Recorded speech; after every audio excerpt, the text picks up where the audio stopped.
Attila, mi ez a rengeteg szerszám itt az asztalon?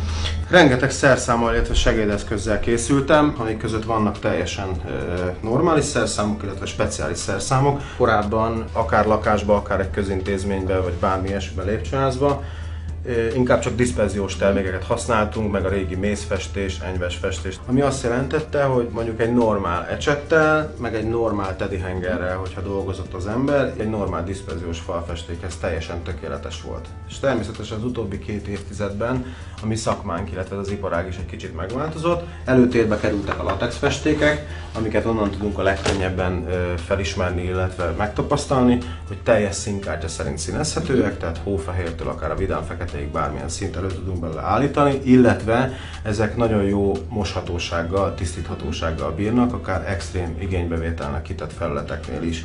Viszont itt már egy kicsit másabb szerszámokat kell használnunk, tehát rövidebb szőrű teddyhanger, ami azért fontos nekünk, mert egy latex festéknél sokkal szebb felületet fogunk kapni a végén, mint hogyha egy ilyen szerszámmal hordanánk fel az anyagot.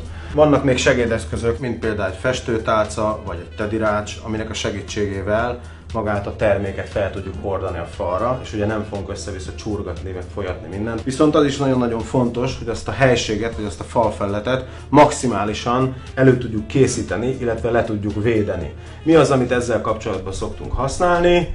Ugye takarófólia, hullámpapír, illetve ragasztószalag. És akkor végül is mehetünk még tovább, mert ugye nem csak festünk, hanem különböző struktúrgetteket is tudunk használni a dekorációs felületekhez, és ezzel kapcsolatban viszont általában rozsdamentes glettvasat, illetve spaklit használunk. A korábbiakkal ellentétben, ugye a nevükben is benne van, hogy rozsdamentesek, ebből kifolyólag nem fognak tisztítás után sem semmilyen rozsdás nyomot hagyni. De arra lennék kíváncsi, hogy ez micsoda? Hát ez egy kicsit speciális szerszám, Nóri. Ezt később majd fogjuk használni. Lesz egy festett latex alapunk, és erre mintázó festéket fogunk fölhordani, illetve azt fogjuk visszaszedni ennek, illetve a másik szerszámnak a segítségével.